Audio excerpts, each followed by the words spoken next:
Canada ने अंतर्राष्ट्रीय छात्रों के लिए अपना स्टूडेंट डायरेक्ट स्ट्रीम यानी कि एसडीएस वीजा में बड़ा बदलाव किया। ट्रूडो सरकार ने यह कदम आवास और संसाधन संकट के बीच स्थिति से निपटने के लिए उठाया। कनाडा सरकार अपने यहां आने वाले अप्रवासियों की संख्या को तेजी से कम करने पर विचार कर रहा है। देश में अगले साल चुनाव है, ऐसे में एसडीएस स्कीम बड़ा चुनावी मुद्दा बन सकता है। कनाडा में अक्टूबर 2025 में संघीय चुनाव होने हैं। आव्रजन, शरणार्थी और नागरिकता कनाडा द्वारा 2018 में ये नियम ब्राजील, चीन, Colombia, Costa Rica, Bharat, Morocco, Pakistan, Peru, Philippines और वियतनाम समेत 14 देशों के इंटरनेशनल स्टूडेंट्स के लिए स्टूडेंट परमिट एप्लीकेशंस में तेजी लाने के लिए लागू किया गया था। कनाडा सरकार ने अपनी वेबसाइट पर कहा है कि हम दुनिया के सभी छात्रों को समान अवसर प्रदान करना चाहते हैं, इसलिए कुछ देशों के लिए शुरू हुई स्टूडेंट डायरेक्ट स्ट्रीम को बंद करने का निर्णय लिया गया है। अब दुनिया भर के सभी छात्र समान रूप से स्टूडेंट वीजा के लिए आवेदन कर सकते हैं।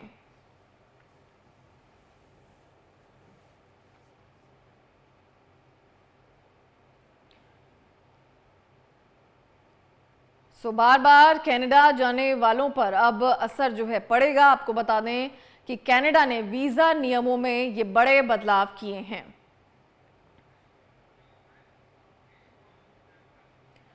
वहीं हमारे साथ संजीव श्रीवास्तव जुड़ गए हैं, विदेशी जानकार के मामलों के जानकार हैं। संजीव जी, आपका बहुत बहुत स्वागत है एमएच1 न्यूज पर।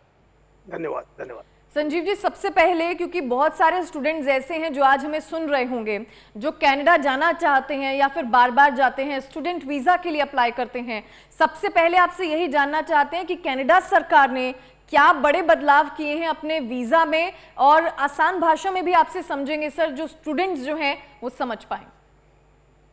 देखिए, ऐसी रिपोर्ट्स हैं कि कनाडा की सरकार ने अपना जो डायरेक्ट स्टूडेंट स्ट्रीम एसडीएस का जो प्रोग्राम था, जिसमें कि वीजा के प्रोसेस को फास्ट ट्रैक किया गया था, और ये जो फैसिलिटी है ये कुछ वर्षों पहले 14 राष्ट्रों को प्रोवाइड कराई गई थी।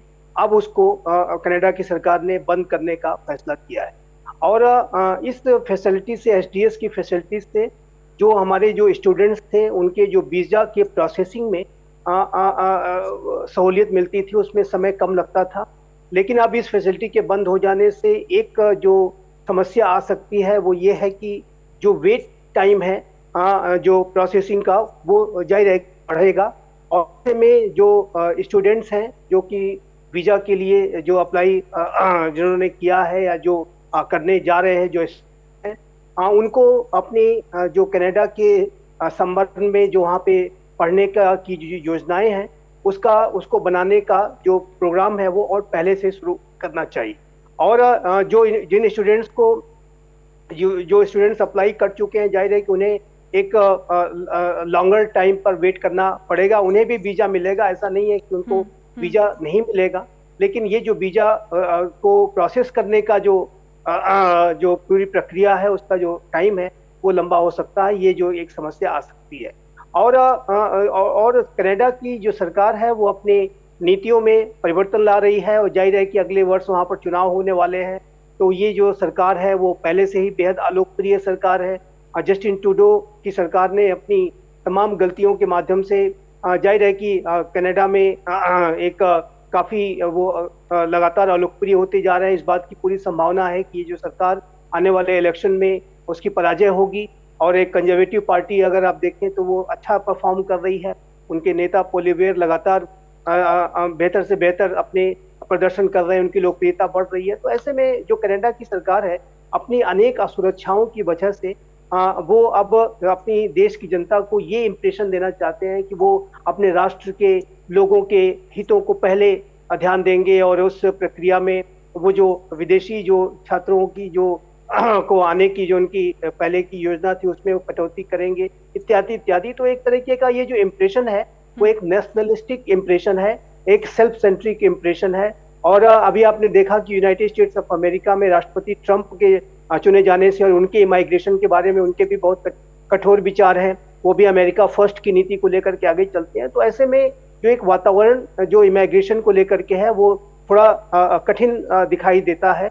और इन्हीं वजहों से ठीक है संजीव जी, आपसे समझेंगे कि किन स्टूडेंट्स को वीजा नहीं मिल सकता, उनकी एप्लीकेशन रिजेक्ट हो सकती है, क्या श्रेणी है? नहीं, देखिए, वीजा तो मैंने जैसे कहा कि वीजा जो अप्लाई करने का जो प्रोसेस है, और वीजा सभी को मिलेगा, वीजा मिलने की कोई समस्या नहीं आने जा रही है। इसका परिणाम ये होगा कि ये जो एसडीएस प्रोग्राम था, ये एक फास्ट ट्रैक वीजा प्रोग्राम था। इसके माध्यम से जो स्टूडेंट्स को ये फैसिलिटी दी गई थी, 14 राष्ट्रों के ये जो स्टूडेंट्स थे, कि और उसमें भारत भी जाहिर है कि शामिल था, तो ये फैसिलिटी दी गई थी कि उनको एक अधिक से अधिक तेज गति से उनका वीजा का प्रोसेस हो। और उसका कारण ये था कि कनाडा ये चाहता था कि अधिक से अधिक स्टूडेंट, जो इंटरनेशनल स्टूडेंट, कनाडा में आकर के वहाँ के इंस्टीट्यूशन में अपनी पढ़ाई करें। लेकिन अब संजीव जी ये भी आपसे समझना चाहेंगे, क्योंकि ये भी इंफॉर्मेशन आई है कि 10 साल के लिए मल्टीपल जो एंट्रीज होती थी उसको बंद कर दिया गया है, इसका क्या मतलब है?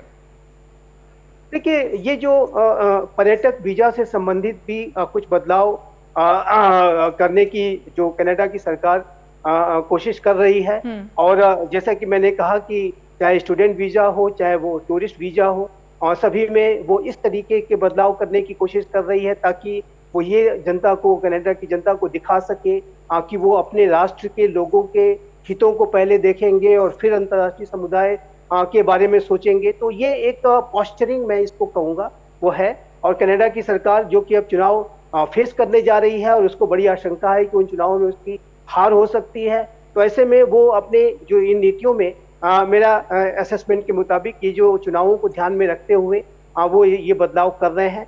लेकिन मेरा ऐसा मानना है कि ट्रूडो की सरकार, जो कि पहले से बहुत अलोकप्रिय है, उसके इस तरीके की नीतियों से उसकी लोकप्रियता पर, उसके जो आने वाले इलेक्शंस में जीतने के प्रॉस्पेक्ट्स पर कोई खास असर नहीं पड़ने जा रहा है।